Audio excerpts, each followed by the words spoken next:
Growing up I was an introvert. मेरे को किसी से भी बात करना पसंद नहीं था। मैं बहुत कम बात करता था, घर से भी बहुत कम निकलता था। हाँ, दोस्तों के साथ बात कर लेता था, जिनके साथ क्लोज था उनके साथ तो बहुत हंसी मजाक कर लेता था, लेकिन उसे छोड़ के किसी और के साथ बात करने में मेरे को शर्म आती थी। और 10th 12th तो ऐसे ही निकल गया, क्योंकि वहाँ तक तो दोस्तों के ग्रुप में रहते हैं तो इतना कुछ पता भी नहीं चलता है। इधर उधर जो भी हो जाता है दोस्तों के साथ हो जाता है, तो ऐसा कुछ नीड भी नहीं आया और मेरे को कुछ प्रॉब्लम भी नहीं लगा। हाँ, ये बात अलग था कि मेरे को घर वाले और मेरे को रिलेटिव्स बोलते थे कि आप ज़्यादा बोला करो, तो बोलता बहुत कम है। और सॉरी, घर वाले बोलते थे और रिलेटिव्स भी मेरे को बोलते थे कि ज़्यादा बोलना चालू कर दे अब, क्योंकि यू विल हैव टू कभी ना कभी तो बोलना पड़ेगा and you have to improve your social skills, तो बोलना चालू कर दे। लेकिन मेरे को कुछ प्रॉब्लम नहीं लगा इसमें। लेकिन when I came to college I realize that I was not only an introvert, I was also shy and under confident. और अगर आप देखो, there is a lot of difference between being an introvert and being under confident. तो ऐसे हुआ कि जब मैं कॉलेज आया मेरे को पता चला कि because I had to participate in events या फिर मेरे को कुछ और करना था, देन आई रियलाइज कि आई was not only an introvert. मेरे को ये करना पसंद नहीं था, वो अलग बात है। बिकॉज इंट्रोवर्ट इज़ समवन जिसको मज़ा आता है अकेले रहने में। हालांकि वो किसी और के साथ रह के he can communicate, he can talk properly, but he likes to be alone. That is what introvert is. लेकिन being under confident is very different from being introvert. मेरे को अभी भी याद है, हमारे स्कूल में एक लड़का हुआ करता था। He use to talk very less. Class में भी अकेले बैठता था, अकेले सब कुछ काम किया करता था, खाना वाना अकेले खाया करता था, लेकिन वो डिबेट में पार्टिसिपेट करता था।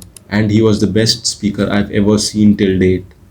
वो जब डिबेट स्टार्ट हो जाता ना, ऐसे ऐसे वैलिड पॉइंट्स देता था, ओपोनेंट को तो बोलने का कोई मौका ही नहीं मिलता था। लेकिन जब डिबेट ख़त्म हो जाता था वापस silent. That is what an introvert is. He likes to be alone. और लेकिन ऐसा भी नहीं है कि he can not speak when the moment is right. वो जब चाहिए होता था तब तो बहुत ज़्यादा बोल देता था। जब डिबेट वगैरह होते थे, he was an effective efficient speaker. लेकिन जब बाकी टाइम रहता, नॉर्मल टाइम्स, वो अकेले रहता था because he like to be alone. हाँ, और मैं बोल रहा था कि मेरे को कॉलेज में आने के बाद रियलाइज़ हुआ कि बीइंग इंट्रोवर्ट इज़ ओके, लेकिन अगर आप अंडर कॉन्फिडेंट हो and you don't have social skills से किसी और से बात कर सको, then you are gonna have a very big problem, because you will be left alone. और बहुत सारी ज़्यादा अपॉर्चुनिटीज़ जो भी होते हैं, आपको बहुत सारे मौके मिलते हैं कॉलेज में आने के बाद, ये करने के वो करने के। And if you are under confident and you don't have the ability to say yes, तब आप पीछे छूट जाओगे। तो मैंने धीरे धीरे अपना सोशल स्किल सुधारा and I learn how to communicate with people. और एटलीस्ट ऐसे हो चुका था कि in front of a group I could speak, और I had the ability to make groups और बहुत सारे दोस्त बने। आज के दिन भी आई एम एन इंट्रोवर्ट।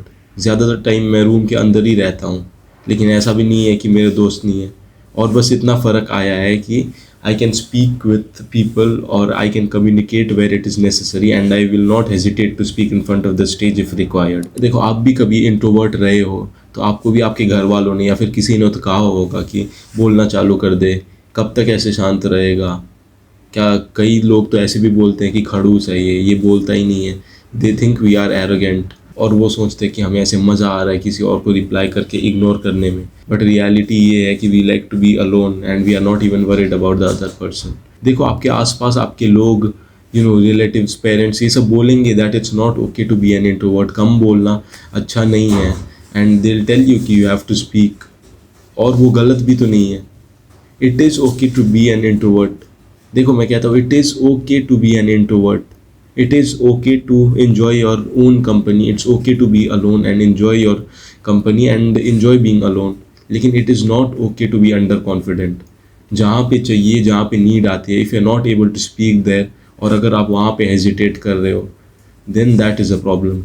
और अगर आप इंट्रोवर्ट और एक्सट्रोवर्ट्स को कंपेयर करके देखें, उसको दो जगह में रख के देखें, then you'll realize that extroverts also face a lot of problem. वो बात अलग है कि they'll take almost every opportunity they have, जाके सोशल हो जाते हैं, हर किसी से आराम से दोस्ती कर लेते हैं, बात कर लेते हैं, एंड बहुत सारे, और इसकी वजह से बहुत सारे प्रॉब्लम्स में भी फंस जाते हैं वो बहुत ज़्यादा, because they speak a lot, right, and because of that they get themselves into a problem sometimes. और अगर इसी तरह देखें तो एक्सट्रोवर्ट होने में भी कोई दिक्कत नहीं है, लेकिन the problem is when you start speaking a lot, जहाँ पे आपका नीड नहीं है वहाँ पे बोलना चालू कर देते हो।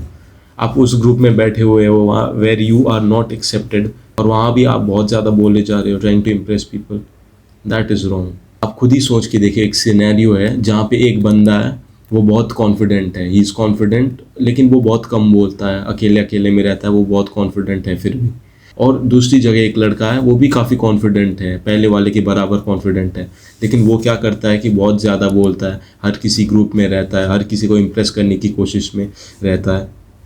Then you know who looks more attractive, right? वो दूसरा वाला बंदा लगेगा कि वो हर किसी की चाटने की कोशिश कर रहा है। And out of these two, do you think girls are gonna prefer? You know the answer. तो इसीलिए don't try to be someone else. Your personality trait is yours. आप अगर इंट्रोवर्ट हो then it's okay, it's normal. Bill Gates was also an introvert, they like to be alone, and unless you be alone, आपके दिमाग में कोई invention नहीं आने वाला। It's okay to be alone, लेकिन it is not okay to be under confident.